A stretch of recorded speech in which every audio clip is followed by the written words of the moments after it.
ಅಮ್ಮ ಈಗ ಬಿಜೆಪಿ ಅವರು ಬಂದಿದ್ರು, ನಿಯೋಗದವ್ರು ಬಂದಿದ್ರು, ಏನೆಲ್ಲ ಕೇಳಿದ್ರು ಕ್ವಶನ್, ತಾವೇನು ಉತ್ತರ ಕೊಟ್ರಿ ಅಮ್ಮ? ನಿಮ್ಮ ಯಜಮಾನ್ರು ಎಲ್ಲಿ ಕೆಲಸ ಮಾಡಿದ್ರು ಅಂತ ಕೇಳಿದ್ರು. ಕೇರಳದಲ್ಲಿ ಕೆಲಸ ಮಾಡ್ತಾರೆ ಅಂತ ಉತ್ತರ ಕೊಟ್ಟೆ.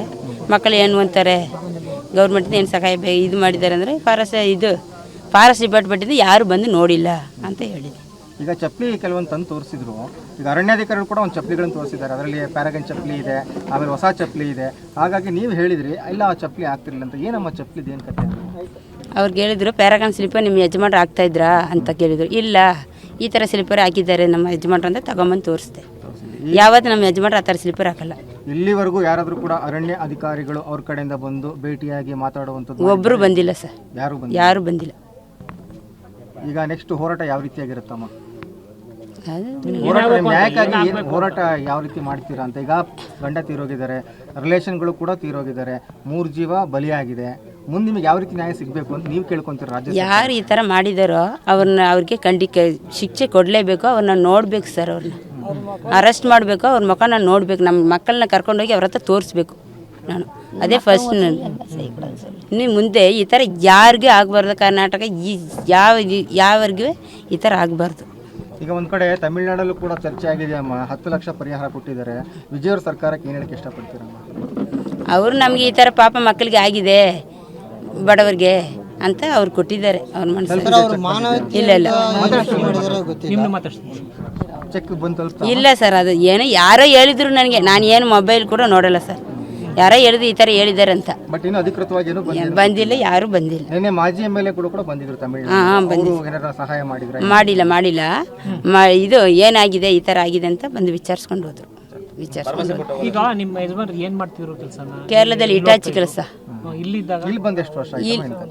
ಯಾರು ನಿಮ್ಮ ಯಜಮಾನ್ರು ಕೇರಳದಿಂದ ಇಲ್ಲಿ ಬಂದು ಎಷ್ಟು ವರ್ಷ? ಎಷ್ಟು ವರ್ಷ ಆಗಿದೆ ಸರ್? ಒಂದೊಂದು ತಿಂಗಳಿಗೆ 3 ತಿಂಗಳಿಗೆ ಒಂದ್ಸರಿ ಬರ್ತಾರೆ ಸರ್.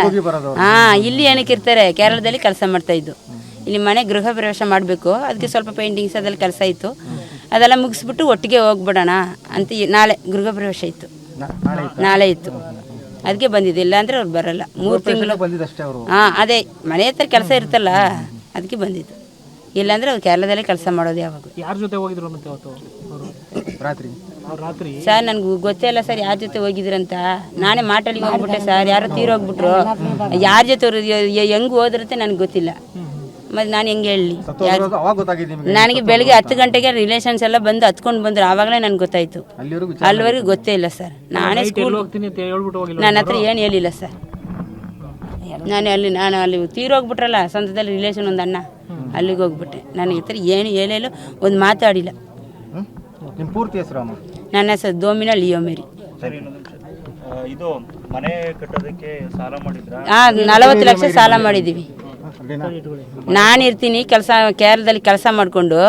ನಾನೆಲ್ಲ ನಮ್ಮ ಮಕ್ಳು ಕೇಳ್ತಾ ಇದ್ರು ಅವಾಗ, ಎಲ್ಲ ಮನೆ ಕಟ್ಟಿದ್ದಾರೆ, ಫ್ರೆಂಡ್ಸ್ ಹಂಗಿದೆ ಹಿಂಗಿದೆ ಅಂತ ಹೇಳ್ತಾರೆ. ನೀನು ಯಾವಾಗಪ್ಪ ಮನೆ ಕಟ್ತೀನಿ ಅಂದರು. ಸಾಲ ಆದ್ರೂ ಮಾಡಿ ನಾನು ಮನೆ ಕಟ್ಬಿಟ್ಟು ಅವನು ಸಾಲ ತೀರಿಸ್ತೀನಿ ಅಂದ್ಬಿಟ್ಟು ಎಲ್ಲ ಸಾಲ ಮಾಡಿ ಮನೆ ಕಟ್ಟಿದ್ದು ಸರ್. ನಾಳೆ 20ನೇ ತಾರೀಕು, 20 ಗುರುವಾರ ಇತ್ತು. ಒಂದು ಕಡೆ ಸಾಲ ಮಾಡಿದ್ದಾರೆ, ಒಂದು ಕಡೆ ಮನೆ ಕಟ್ಟಿದ್ದಾರೆ. ಇನ್ನೇನು ಮನೆ ಗೃಹ ಪ್ರವೇಶ ಮಾಡಿ ಒಳಗೆ ಸಂಸಾರ ಅಷ್ಟೊಂದು ಇವಾಗ ಈ ಥರ ನಮಗೆ 40 ಲಕ್ಷ ಇರಬೇಕು ಸರ್. 40 ಲಕ್ಷ ಬ್ಯಾಂಕಲ್ಲಿದೆ. ಬೇರೆಯವ್ರದ್ದು ಗೋಲ್ಡ್ ತಗೊಂಡು ಬ್ಯಾಂಕಲ್ಲಿ ಇಟ್ಟಿದ್ದೀವಿ, ಅಂಗಡಿಯಲ್ಲಿ ಇಟ್ಟಿದ್ದೀವಿ, ಬಡ್ಡಿಗೆ ತಗೊಂಡಿದ್ದೀವಿ. ಅದೆಲ್ಲ ಸಾಲ ಐತೆ. ಮನೆಯಲ್ಲಿಲ್ಲ, ಅವರು ಹಿಂಗೆ ಆಗ್ಬಿಟ್ಟಿದ್ದಾರೆ. ಜೀವಂತ ಏನು ಮಾಡೋದು? ಅದಕ್ಕೆ ಅವ್ರು ಅರೆಸ್ಟ್ ಮಾಡಿಬಿಟ್ಟು ಸರ್ಕಾರದ ನಮ್ಗೇನಾದರೂ ಪರಿಹಾರ ಕೊಡ್ಕೊಂಡು ನನ್ನ ಮಕ್ಕಳು ಹೆಂಗೆ ಓದಿಸಲಿ ನಾನು? ಇವರು ಮಂಜುನಾಥ್ ಅವರು ಎಲ್ಲ ದುಡ್ಡು ಕೊಟ್ಟಿದ್ದಾರೆ, ಸಾಕಾಗುತ್ತಾ ನಮಗೆ? ಒಂದು ಎಜುಕೇಷನ್ ಹೆಂಗೆ ಮಾಡೋದು? ಅದು ನಾನು ಸಾಲ ತೀರಿಸಲ, ನೀನು ಅವ್ನು ಓದಿಸಿಲ್ಲ, ನಾವು ಹೆಂಗೆ ಜೀವನ ಮಾಡೋದು? ನಮ್ಮ ಯಜಮಾನ್ರು ಇದ್ದರೆ ಇನ್ನೂ 30 ವರ್ಷ 40 ವರ್ಷ ಇರ್ತಾಯಿದ್ರು. ನಮ್ಮನ್ನು ಚೆನ್ನಾಗಿ ನೋಡ್ಕೊತಾಯಿದ್ರು, ದುಡ್ದು ಸಾಲನ ತೀರಿಸ್ತಾಯಿದ್ರು. ಇವಾಗ ನಾವು ಏನು ಮಾಡೋದು? ಈ ಥರ ಮಾಡಿಬಿಟ್ರಲ್ಲ.